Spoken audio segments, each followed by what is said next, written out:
السلام علیکم، welcome to my channel haunted stories. میری تمام آنے والی نیو اپڈیٹس کے لیے میرے چینل کو سبسکرائب کر دیں اور بیل نوٹیفیکیشن کو آن کر دیں۔ پکی قبر میں موجود جب مردے پر نظر پڑی تو عورت کی سٹی گم ہو گئی اور اس پر کپکپی طاری ہو گئی۔ جسم میں دوڑتا ہوا خون جیسے منجمد ہو گیا اور پھر اچانک مردے کی آنکھیں کھلی تو وہ ہوٹل جتنا باہر سے شاندار تھا، اس سے کئی گنا زیادہ اندر سے خوبصورت تھا۔ وہاں کی ایک ایک چیز سے نفاست ٹپک رہی تھی۔ ہر چیز اتنی اعلیٰ اور شاندار تھی کہ دیکھتے ہی بے ساختہ منہ سے واہ نکل آتا۔ اس شاہکار کو دیکھ کر ایک لمحے کے لیے انسان مسمرائز ہو جاتا۔ اگر اسے دنیا کا ایک عجوبہ کہا جاتا تو کچھ غلط نہیں ہوتا، کیونکہ وہ واقعی اس قابل تھا۔ اٹلی کے بڑے اور مشہور ہوٹلوں میں اس کا شمار ہوتا تھا۔ اگر پوچھا جاتا کہ اٹلی کا بیسٹ ہوٹل کون سا ہے تو بتانے والا صرف اور صرف اسی ہوٹل کا نام لیتا۔ وہاں ایک جاننے والے کی توسط سے جاب انٹرویو کے لیے وہ آئی تھی۔ انٹرویو تو ایک فارمیلٹی تھی، ورنہ اس کی نوکری کے لیے اس کے ساتھ آنے والی سفارش ہی کافی تھی۔ وہ کچھ ہی دیر میں ایک شاندار آفس کی ایک آرام دہ کرسی پر بیٹھی تھی۔ اے سی کی ہلکی پھلکی پھوار کے ساتھ ساتھ اس کا پسینہ بھی اس کے چہرے کو بھگو رہا تھا۔ یہ حالت شاید ڈر کی وجہ سے تھی۔ اس کے سامنے بیٹھے ایک شاندار سے بندے نے اس پر ایک سنجیدہ سی نظر ڈالی۔ آپ کا نام؟ وہ انگلش میں اس سے مخاطب ہوا۔ اس نے ایک گہرا سانس اندر لے کر خود کو کمپوز کرتے ہوئے بمشکل جواب دیا، جینیفر۔ کہاں سے ہیں آپ؟ اگلا سوال بھی اسی طرح سنجیدہ اور خوش سے لہجے میں پوچھا گیا۔ شاید وہ ہمیشہ ہی ایسے بولتا تھا۔ سر، میں کچھ دن پہلے ہی اپنی مدر کے ساتھ کینیڈا سے اٹلی شفٹ ہوئی ہوں، وہ انگلش میں ہی جواب دے رہی تھی۔ اچھا، اس کے جواب میں ایک لمبا سا ہنکار بھرا ہوا تھا۔ وہ سر جھکائے اگلے سوال کی منتظر تھی۔ مس جینیفر، آپ نے اس سے پہلے کہیں جاب کی ہے؟ 15 سیکنڈ کی خاموشی کے بعد اگلا سوال پوچھا گیا۔ اس نے جواب دینے کی بجائے اپنا سر ہلانے پر ہی اتفاق کیا۔ ویسے بھی ڈر کے مارے زبان تو تالوں سے چپک رہی تھی۔ ایسا نہیں تھا کہ وہ ڈرپوک قسم کی لڑکی تھی یا اس سے پہلے کبھی انٹرویو نہیں دیا تھا، مگر پھر بھی اس وقت نہ جانے کیوں ڈر لگ رہا تھا۔ وہ بندہ اب کسی گہری سوچ میں گم تھا۔ جینیفر نے ایک نظر سر اٹھا کر سامنے والے کو دیکھا۔ اوکے، آپ جا سکتی ہیں۔ مزید کوئی سوال پوچھے بغیر اسے فارغ کر دیا گیا۔ اس کا مطلب تھا کہ اسے جاب دے دی گئی تھی۔ وہ حیران ہوتی اپنی ڈاکیومنٹس والی فائل اٹھاتی باہر نکل آئی۔ گلاس ڈور دھکیلتے ہوئے وہ سوچ رہی تھی کہ کیا انٹرویو ایسا ہوتا ہے، نہ اس سے اس کی تعلیم پوچھی گئی اور نہ ہی اس کا تعلیمی ریکارڈ اور پچھلا تجربہ چیک کرنے کی کوشش کی گئی۔ ایسے کئی سوالوں میں الجھی وہ کاؤنٹر تک آئی، وہاں اپنے ڈاکیومنٹس ریکارڈ کے لیے جمع کروائے۔ وہاں کھڑی ایک لڑکی نے اسے اس کے کام کے حوالے سے کچھ ہدایت دی اور ہوٹل کے کچن کا راستہ بتایا، جہاں اس کا اصل کام تھا۔ وہ پیشے کے لحاظ سے ایک شیف تھی۔ ہوٹل میں جاب کرتے ہوئے اسے 3 دن ہو چکے تھے۔ وہ چونکہ دن رات ہوٹل میں ہی قیام پذیر تھی تو اس لیے وہاں کے سارے عملے سے جلد ہی واقف تھی۔ سب لوگ بہت اچھے اور کوآپریٹو تھے۔ اسے ایڈجسٹ کرنے میں کوئی مشکل پیش نہ آئی۔ وہ کھانا بہت اچھا بناتی تھی، اس لیے سب لوگ اس کے فین ہو گئے، خاص طور پر ہوٹل کا مالک، جس نے پہلے دن اس کا انٹرویو لیا تھا۔ اس دن کے بعد جینیفر نے اسے 1-2 بار ہوٹل کے ریسٹورنٹ میں دیکھا تھا۔ اس کے چہرے پر ہمیشہ ایک سنجیدگی اور کرخت سا تاثر ہوتا تھا۔ پورا اسٹاف اس سے بہت ڈرتا تھا۔ اس وقت وہ کچن میں کھڑی اٹلی کی ایک مشہور ڈش مشروم ریسوتو بنا رہی تھی۔ یہ ڈش ہوٹل میں بہت زیادہ بنتی تھی اور وہاں کی خاص اور مشہور ڈشز میں سے ایک تھی۔ تبھی الینا چلی آئی۔ الینا ایک مسلمان تھی اور 2-3 دنوں میں ہی وہ جینیفر کے بہت قریب آ چکی تھی۔ الینا کے ہاتھ میں ایک کاغذ تھا جس پر یقیناً کوئی ریسیپی ہی لکھی ہوئی تھی۔ جینی، یہ مار کر سر نے بھیجی ہے اور کہا ہے کہ یہ ڈش بنائی جائے۔ ان کے اسپیشل گیسٹ آ رہے ہیں اور یہ ان کی فرمائش ہے۔ الینا نے ریسیپی والا کاغذ اس کو پکڑاتے ہوئے کہا۔ جینیفر ہاتھ میں لے کر ڈش میں شامل اجزاء زیر لب پڑھنے لگی۔ کچھ کے بارے میں تو وہ جانتی تھی، مگر کچھ ایسے تھے جو اس نے کچن میں نہیں دیکھے تھے، بلکہ کچن کے علاوہ بھی دیکھے سنے نہیں تھے۔ یہ کون سی ڈش ہے؟ وہ حیرت سے الینا سے پوچھنے لگی، جو اس کا بنایا مشروم ریسوٹو چکھ رہی تھی۔ واہ، یمی! الینا کے منہ سے بے ساختہ تعریف نکلی۔ تمہارے ہاتھ میں سچ میں جادو ہے، جینی۔ الینا نے اس کی بات سنی انسنی کرتے ہوئے کہا۔ وہ دونوں آپس میں اردو میں ہی بات کرتی تھیں، کیونکہ الینا پاکستان سے تھی اور اس نے اردو کچھ سال پہلے ہی سیکھی تھی، اس لیے وہ بہت اچھی اردو بول لیتی تھی۔ میں کیا پوچھ رہی ہوں اور تم کیا جواب دے رہی ہو؟ جینیفر نے اس کے ہاتھ سے پلیٹ لے کر سائڈ پہ رکھتے ہوئے دوبارہ پوچھا تو وہ مسکرائی۔ کیسی بنی ہے؟ یہ تو مجھے نہیں پتا۔ ہاں، اس میں کچھ چیزیں ایسی ہیں جو تمہیں کچن سے نہیں ملیں گی، تو تم ایک کام کرنا، کسی کو بھیج کر اسٹور روم سے منگوا لینا یا خود لے آنا۔ الینا نے بتایا تو وہ حیرت سے پوچھنے لگی، اسٹور روم میں چیزیں؟ ہاں، وہ جب سامان آتا ہے تو اسٹور روم میں ہی رکھا جاتا ہے، جب ضرورت پڑے تو ہم لوگ وہاں سے لے آتے ہیں۔ کچن کے نیچے ہی میرا مطلب ہے، زیر زمین ایک روم ہے اور وہی اسٹور روم ہے۔ وہ دروازے کی دوسری طرف نیچے سیڑھیاں جاتی ہیں۔ الینا نے اشارے سے کچن میں لگے ایک دروازے کی طرف اشارہ کیا۔ جینیفر نے اس سے پہلے کبھی اس دروازے کی طرف دھیان نہیں دیا تھا۔ وہ نئی تھی، شاید اس لیے ابھی اس ہوٹل میں مکمل طور پر واقف نہیں تھی۔ ویسے بھی ہوٹل اتنا بڑا تھا کہ اتنے کم وقت میں اس کی ہر جگہ کے بارے میں جاننا ممکن نہیں تھا۔ اور سنو، جلدی سے بنا دینا، سر تھوڑی دیر میں آ کر چیک کریں گے، الینا کہتی ہوئی واپس چلی گئی۔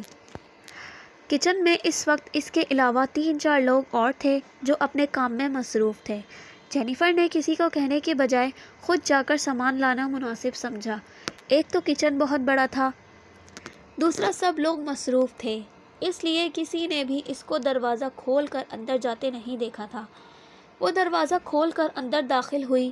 وہاں نیچے کی طرف سیڑھیاں تھیں۔ وہ اتر کر نیچے آ گئی۔ وہ اسٹور روم کم بھوت روم زیادہ لگ رہا تھا۔ جگہ جگہ دیوار پر ڈراؤنے بھوتوں، چڑیلوں، انسانی ڈھانچوں اور کھوپڑیوں کی تصویر پینٹنگز لگی ہوئی تھی۔ اسے شدید حیرت ہوئی۔ آج تک کسی ہوٹل کا اسٹور روم اس نے اتنا خوفناک نہیں دیکھا تھا۔ اسے دل میں ایک انجانا سا خوف محسوس ہوا۔ ویسے تو وہ سب پینٹنگز اور تصویریں تھیں، مگر پھر بھی اس کا دل زور زور سے دھڑک رہا تھا۔ اس نے خود کو کمپوز کرنے کے لیے ہمیشہ کی طرح 2-3 گہرے سانس لیے اور اپنا مطلوبہ سامان ڈھونڈنے لگی۔ اسے اپنی پشت پر نہ جانے کیوں کسی کی آنکھیں گڑی ہوئی محسوس ہو رہی تھیں، مگر وہ مڑی نہ کیونکہ اسے لگا کہ یہ ان تصویروں میں بنی خوفناک چڑیلوں کی آنکھیں دیکھنے کا اثر تھا۔ اپنے مطلوبہ سامان کو نکال کر وہ جیسے ہی مڑی تو پیر کسی چیز سے ٹکرایا۔ وہ گرتے گرتے بچی۔ خود کو سنبھال کر دیکھا تو وہ کوئی تابوت تھا۔ اس کی چیخ نکل گئی۔ وہ تابوت بالکل ویسا تھا جیسا مردوں کو دفنانے کے لیے استعمال ہوتا تھا۔ اس سے پہلے وہ آگے بڑھ کے اسے ہاتھ لگاتی، اسے اپنے نام کی پکار سنائی دی، جس کو سن کر سب کچھ ہاتھوں سے گر گیا۔ مس جینیفر مارکوس سر کھڑے کشمگی نگاہوں سے اسے گھور رہے تھے۔ جینیفر کی سانس میں سانس آئی۔ آپ یہاں کیوں اور کس کی پرمیشن سے آئی ہو؟ انہوں نے غصے سے سوال پوچھا۔ وہ ایک دم گھبرا گئی۔ سر، وہ میں یہ سامان لینے آئی تھی، آپ نے جو ڈش بنانے کا بولا تھا، اس کا کچھ سامان مسنگ تھا اور الینا نے مجھے کہا تھا کہ وہ اسٹور روم سے ملے گا۔ اس نے ان کی تیکھی نظروں کی جواب میں بامشکل اپنی بات مکمل کی۔ کون سی ڈش، کون سا سامان اور کون الینا؟ مس جینیفر، آپ ہوش میں تو ہیں نا؟ انہوں نے آپ کی باز مزید غصے سے پوچھا۔ سر یہ رہی اس کی ریسیپی۔ کاغذ پکڑاتے پکڑاتے اس کی جوں ہی اپنی سرسری سی نظر کاغذ پر پڑی تو حیرت کا جھٹکا لگا، کیونکہ وہ کاغذ ایک دم کوڑا اور سفید تھا، اس پر ایک سنگل لفظ بھی نہیں لکھا تھا۔ اس نے اپنا ہاتھ واپس کھینچ لیا، لیکن مارکو سر سفید کاغذ دیکھ چکے تھے۔ سر میرا یقین کریں، مجھے الینا نے یہ ریسیپی کاغذ دیا تھا اور کہا تھا کہ آپ نے یہ ڈش بنانے کو کہا ہے۔ وہ اپنی صفائی میں فوراً بول پڑی۔ کون الینا؟ انہوں نے بھووں کو سکیڑتے ہوئے ایک بار پھر دریافت کیا۔ وہ حیران ہوئی کہ مارکو سر کو الینا کے بارے میں ہی نہیں پتا تھا، لیکن پھر ساتھ ہی خیال آیا کہ اتنے بڑے ہوٹل کے مالک کو اپنے اتنے سارے عملے کے نام کیسے یاد رہتے ہوں گے۔ سر وہ شیف الینا جن کو آپ نے مجھے ڈش بنانے کے لیے کہا تھا، اس نے ان کو یاد کروانے کی کوشش کی۔ مس جینیفر، الینا نام کی کوئی شیف پورے ہوٹل میں نہیں ہے، اور نہ ہی میں نے آپ کو کوئی ایسی ریسیپی بنانے کے لیے دی ہے جس کا سامان ہمارے ہوٹل کے کچن میں موجود نہیں ہے۔ اور سب سے بڑی بات، اس اسٹور روم کے باہر بڑا سا جو 'نو انٹری' کا سائن بورڈ لگا ہے، وہ آپ نے دیکھا نہیں یا پھر دیکھ کر اگنور کر دیا۔ آپ کو شاید پتہ نہیں کہ یہاں کسی کو بھی آنے کی اجازت نہیں ہے، اور آپ چونکہ یہاں نئی ہیں اور اس بات سے واقف نہیں ہیں، تو اس لیے میں آپ کو پہلی اور آخری بار وارننگ دیتا ہوں کہ آئندہ یہاں آنے کی کوشش بھی مت کیجیے گا۔ جی سر۔ وہ خود بخود ہلتے تابوت کے حیرت بھری نظروں سے دیکھتے ہوئے سیڑھیاں چڑھ کر اوپر آ گئی۔ اس تابوت میں کچھ تو غیر معمولی تھا، یا شاید کوئی تابوت کے اندر تھا، مگر کون؟ دروازے کے باہر واقعی 'نو انٹری' کا سائن بورڈ لگا ہوا تھا۔ حیرت کی بات تو یہ تھی کہ پچھلے 3 دنوں میں سے اس نے دھیان ہی نہیں دیا۔ وہ فوراً اپنی جگہ پر آ گئی۔ اس نے دروازہ کیسے کھولا؟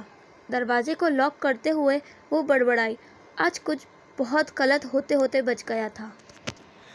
جبکہ کھانا بناتے ہوئے مسلسل جینیفر الینا کے بارے میں سوچ رہی تھی، کیونکہ سب سے پوچھنے کے بعد یہ راز اس پر افشا ہوا تھا کہ واقعی وہاں الینا نامی کوئی لڑکی نہیں تھی۔ لیکن ایسا کیسے ہو سکتا ہے؟ پچھلے 3 دن سے الینا اس کے ساتھ تو تھی، پھر سب لوگ اسے کیوں کہہ رہے تھے کہ وہاں الینا نامی کوئی شیف نہیں تھی؟ وہ حیرتوں کے سمندر میں غوطے لگا رہی تھی۔ آج سنڈے تھا اور ہوٹل میں معمول سے زیادہ رش تھا۔ صبح سے لوگ بہت بزی تھے۔ چھٹی کا دن ہونے کی وجہ سے لوگ بما اپنی فیملیز کے تشریف لائے ہوئے تھے۔ ریسٹورنٹ میں آرڈر لکھتے ویٹرز کی باری نہیں آ رہی تھی۔ پچھلے 3 دن کی چھٹی کے بعد آج مارکو سر بھی موجود تھے، اور اپنے آفس میں بیٹھے کمپیوٹر اسکرین کے ذریعے سب پر کڑی نظر رکھے ہوئے تھے، خاص طور پر اس لڑکی پر جس نے سالوں پرانے راز تک رسائی کرنے کی کوشش کی تھی۔ وہ راز جو وہ خود سے بھی ذکر کرنے سے گھبراتے تھے، اب اس لڑکی پر ان کی کڑی نظر تھی۔ ویسے ان کو امید تو نہیں تھی کہ اس دن کی ڈانٹ کے بعد وہ لڑکی دوبارہ وہاں جانے کا سوچے گی، مگر پھر بھی وہ اس کی طرف سے لاپرواہ ہو کر کسی قسم کا کوئی رسک نہیں لے سکتے تھے۔ جینیفر کچن میں کھڑی تیزی سے ہاتھ چلا رہی تھی۔ جب اسے پیغام ملا کہ اس کی مدر اس سے ملنے آئی ہیں، موم کا سنتے ہی وہ سب کام چھوڑ چھاڑ کر ایپرن وہیں پھینکتی باہر بھاگی، جہاں کو ریڈور میں ایک بینچ پر بیٹھی وہ اس کا انتظار کر رہی تھی۔ جینیفر کو دیکھتے ہی وہ اٹھ کھڑی ہوئی۔ وہ بھاگ کر ان کے گلے لگ گئی۔ اسے یہاں آئے 10 دن ہو چکے تھے، اور آج وہ 10 دن بعد ان کو دیکھ رہی تھی۔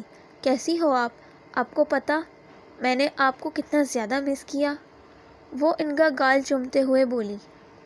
پوری دنیا میں ان دونوں کا ایک دوسرے کے سوا کوئی نہیں تھا۔ کینیڈا میں کچھ مسائل کی وجہ سے ان کو اٹلی آنا پڑا۔ ان کے گھر کام کرنے والی عورت مالے اٹلی کی تھی، اور اب وہ لوگ اسی عورت مالے کے گھر پر رہ رہے تھے۔ اسے موم کی طرف سے کوئی پریشانی نہیں تھی، کیونکہ وہ جانتی تھی کہ مالے موم کا پورا دھیان رکھے گی۔ میں ٹھیک ہوں، تم کیسی ہو؟ انہوں نے اسے اپنے ساتھ ہی بینچ پر بٹھا لیا۔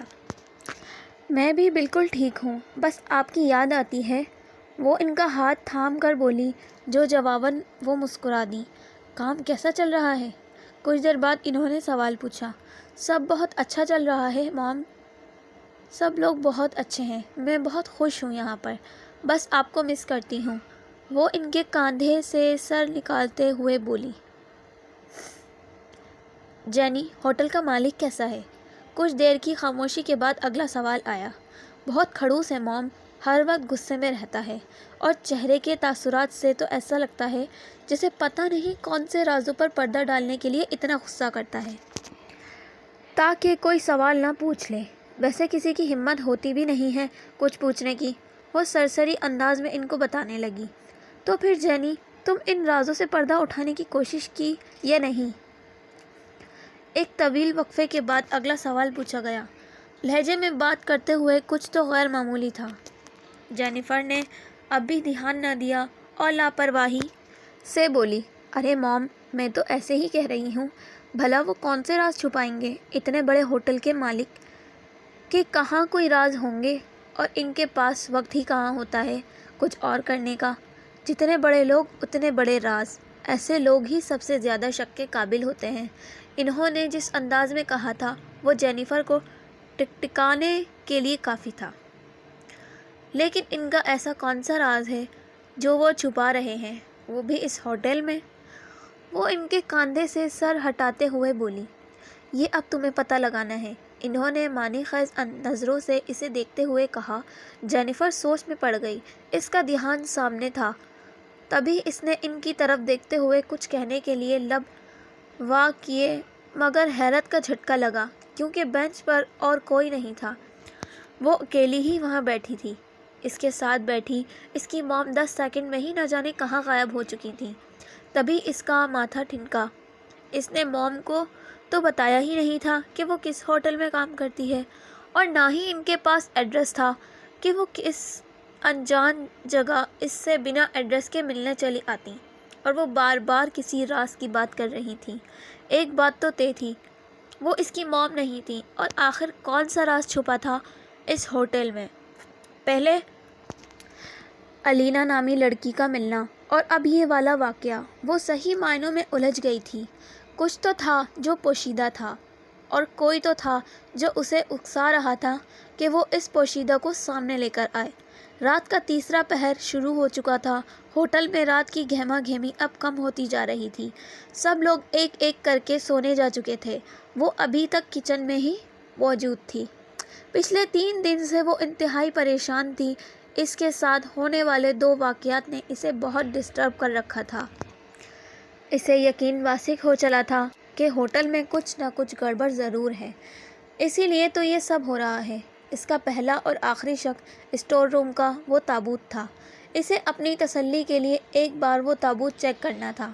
جب اسے محسوس ہوا کہ اب اس کے پاس کوئی موجود نہیں ہے اور وہ آرام سے اسٹور روم کی تلاشی لے سکتی ہے، تو وہ دبے پاؤں چلتی ہوئی ادھر ادھر دیکھتی اس دروازے کی طرف بڑھی جس کے نیچے جانے کے لیے سیڑھیاں تھیں۔ دروازے کے اوپر لگے نو انٹری کے سائن بورڈ نے ایک لمحے کے لیے اس کے قدم روک دیے۔ اگر کوئی دیکھ لیتا تو نوکری کا جانا تو لازمی تھا، مگر اسے یہ رسک لینا تھا۔ دروازے پر اس وقت کوئی لاک نہیں تھا۔ اس کے ایک بار دھکیلنے پر ہی دروازہ کھلتا چلا گیا۔ وہ سیڑھیاں اتر کر نیچے آ گئی۔ ہلکی ہلکی زرد ہلگجی سی روشنی میں اسٹور روم انتہائی ہارر منظر پیش کر رہا تھا۔ اس کا دل دھک دھک کرنے لگا، اور جو کرنے جا رہی تھی وہ کرنا انتہائی دل جگر اور گردے کا کام تھا، لیکن اسے کرنا تھا کیونکہ کوئی تو تھا جو چاہتا تھا کہ وہ کسی راز کی تلاش میں وہاں آئے۔ وہ خود کو سنبھالتی ہوئی سہج سہج کر قدم رکھتی تابوت کی طرف بڑھی، جو آج بھی اسی جگہ پر تھا۔ تابوت کا سائز بالکل کسی قد آور انسان کے جتنا ہی تھا۔ ایسا تابوت اس نے پہلے کبھی نہیں دیکھا تھا۔ وہ کچھ دیر سانس روکے کھڑی تابوت کو دیکھتی رہی، ہاتھ بڑھا کر اسے کھولنے کے لیے ہمت کرنے لگی۔ اسے یوں لگا جیسے دیوار پر لگی ساری خوفناک تصویریں آنکھیں کھولے اسے دیکھ رہی ہوں اور اس کے تابوت کھولنے کی منتظر ہوں۔ ایک لمحے کے لیے تو جینیفر کا دل چاہا کہ وہاں سے بھاگ جائے، وہ کیوں اپنی جان کا خطرہ مول لے رہی تھی، مگر اسے محسوس ہوا کہ کسی اندیکھی قوت نے اس کے پیروں کو زمین کے ساتھ باندھ رکھا ہو۔ وہ گھبرا کر ادھر ادھر دیکھنے لگی، پھر سوچا ایک بار ہمت کر کے کھول کر دیکھ ہی لینا چاہیے۔ اس نے جھک کر لرزتے ہاتھوں سے تابوت کا ڈھکن اٹھانے کی کوشش کی۔ وہ بہت بھاری تھا۔ پوری قوت لگا کر آخر کار وہ ڈھکن اٹھانے میں کامیاب ہو ہی گئی۔ وہ کافی بوسیدہ لگ رہا تھا، شاید کئی سال سے اسے کھولا نہیں گیا تھا۔ اس نے ڈھکن اوپر اٹھا کر اندر جھانکا، تابوت بالکل خالی تھا، مگر حیرت کی بات تو یہ تھی کہ تابوت کا نیچے والا حصہ نہیں تھا، بلکہ تابوت کے نیچے کچھ پیندے میں کچھ خالی سا تھا۔ اندھیرے کے باعث ٹھیک سے نظر نہیں آ رہا تھا، مگر ہلکی سی روشنی میں وہ اتنا جان گئی تھی کہ تابوت کا نچلا حصہ نہیں تھا۔ اس نے گھٹنوں کے بل بیٹھ کر اپنا ہاتھ تابوت کے اندر لے جا کر ٹٹول کر یہ جاننے کی کوشش کی کہ آخر وہاں کیا تھا، مگر اس کا موقع ہی نہ ملا۔ جو ہی اس کا ہاتھ نیچے پیندے تک گیا، کسی نے اس کا ہاتھ اتنی زور سے نیچے کی طرف کھینچا کہ وہ توازن برقرار نہ رکھ پائی اور اچھل کر تابوت میں جا گری، اور گرتے ہی ٹھک کی آواز کے ساتھ ڈھکن خود بخود بند ہو گیا، اور جینیفر کو لگا جیسے وہ کسی گہری کھائی میں گر رہی ہو۔ ایک دم سے وہ زمین پر گری، اس کا سر زور سے زمین کے ساتھ ٹکرایا۔ تکلیف کے مارے وہ بلبلا اٹھی۔ کچھ سیکنڈ تو اسے خبر ہی نہ ہوئی کہ اس کے ساتھ ہوا کیا تھا۔ جب ہوش ٹھکانے آئے تو وہ ہمت کر کے اٹھنے کی کوشش کرنے لگی۔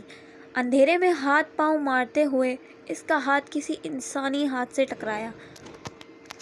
ایک سنسنی خیز لہر پورے وجود میں گردش کرنے لگی۔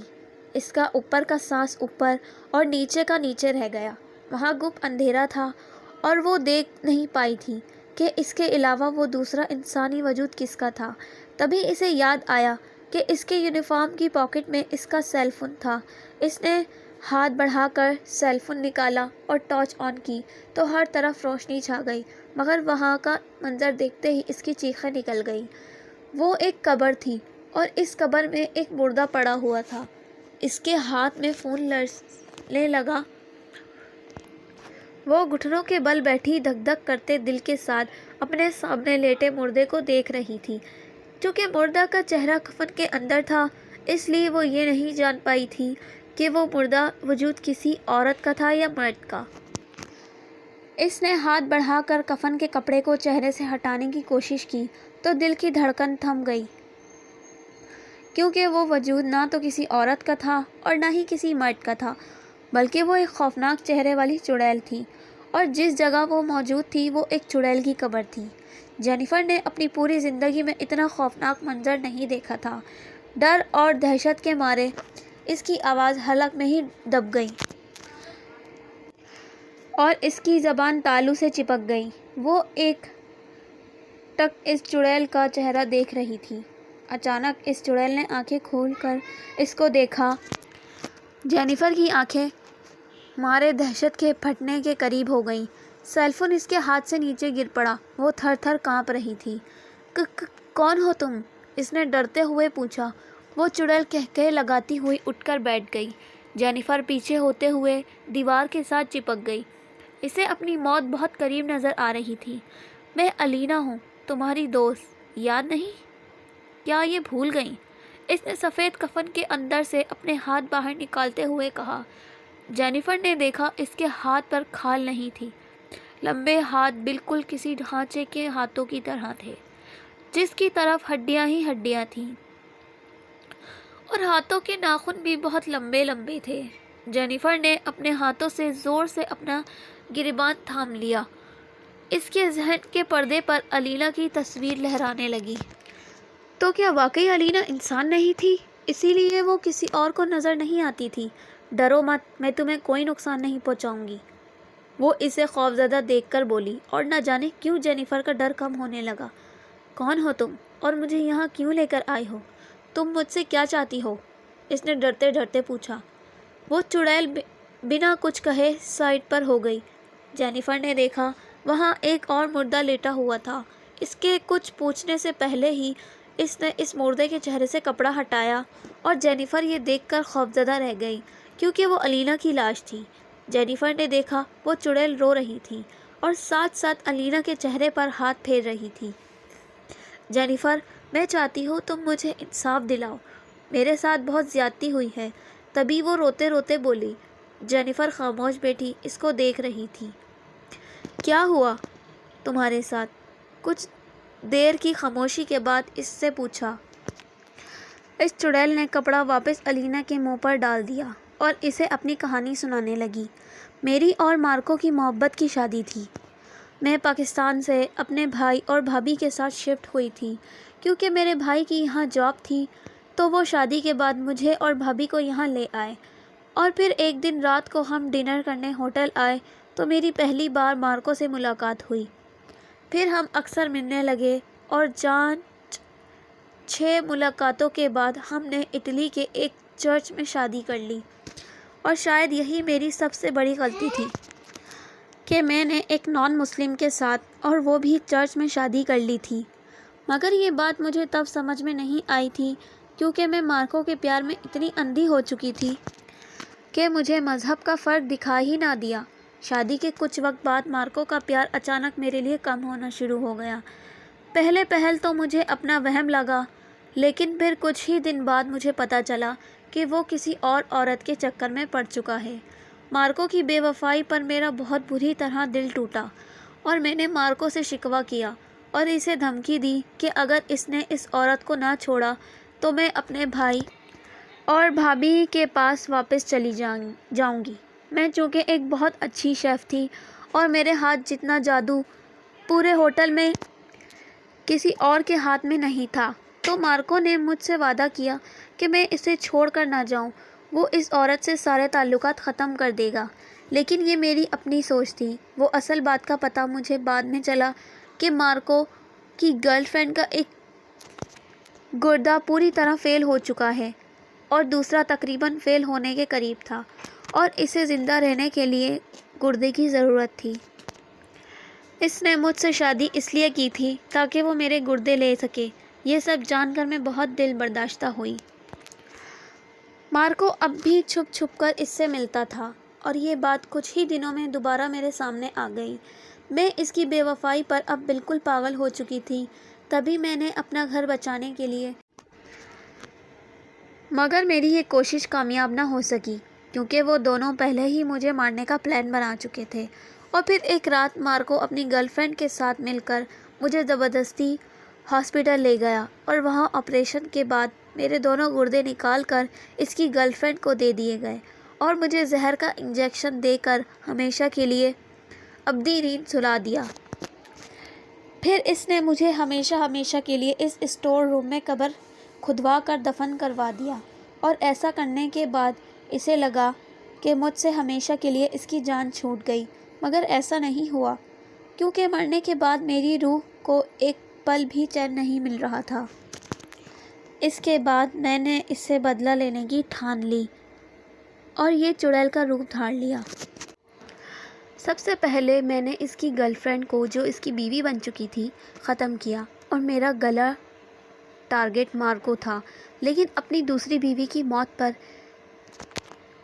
اسے میرا راز پتہ چل چکا تھا، تو اس نے خود کو بچانے کے لیے کسی عامل سے رابطہ کیا اور اس عامل کی دی ہوئی انگوٹھی کی وجہ سے، جو مارکو کے ہاتھ میں ہمہ وقت رہتی تھی، میں اسے مار نہیں سکتی، اور تب سے میں اب بدلے کی آگ میں روپ بدل کر اس ہوٹل میں بھٹک رہی ہوں کہ کبھی تو میرا بدلہ پورا ہوگا، کوئی تو ایسا ہوگا جسے میرا درد سمجھ آئے گا اور وہ مجھے انصاف دلائے گا، مگر اس ملک کے سارے لوگ ہی مجھے بے حس بھیڑیے لگتے ہیں۔ مگر جب پہلی بار تمہیں دیکھا تو مجھے ایسا لگا کہ تم میری مدد ضرور کر دی۔ تم بہت اچھے دل کی مالک ہو جینیفر، پلیز تم میرے لیے کچھ کرو۔ وہ چڑیل اپنی کہانی سنا کر خاموش ہو چکی تھی۔ جینیفر کو سب جان کر بہت دکھ ہوا۔ کتنے ظالم اور سیلفش لوگ ہوتے ہیں۔ انسانیت تو جیسے ختم ہی ہو گئی ہے۔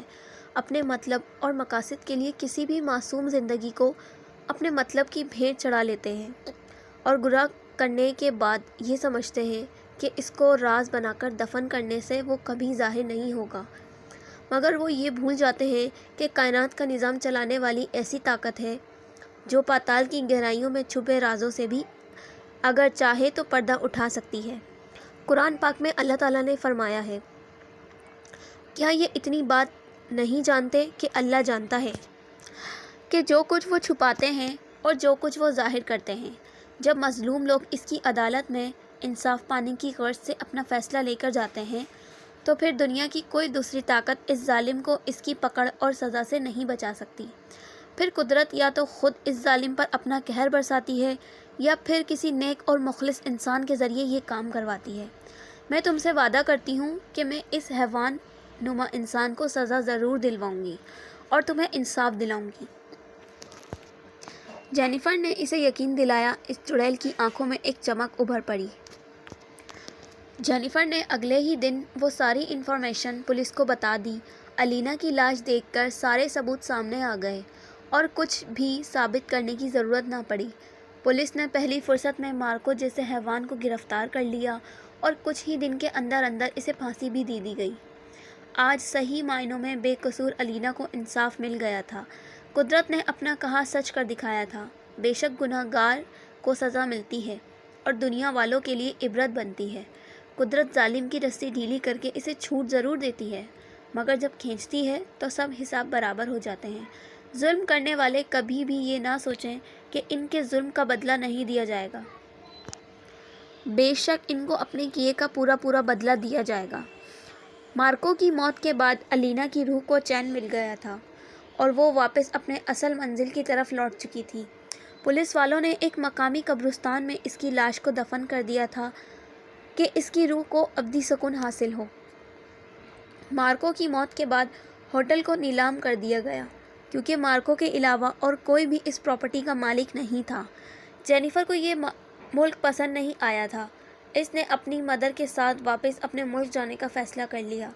جانے سے ایک دن پہلے وہ الینا کی قبر پر پھول چڑھانے گئی اور اگلے ہی دن کینیڈا جانے والی فلائٹ میں بیٹھ کر اس نے ہمیشہ کے لیے اٹلی کو بائے بائے کر دیا۔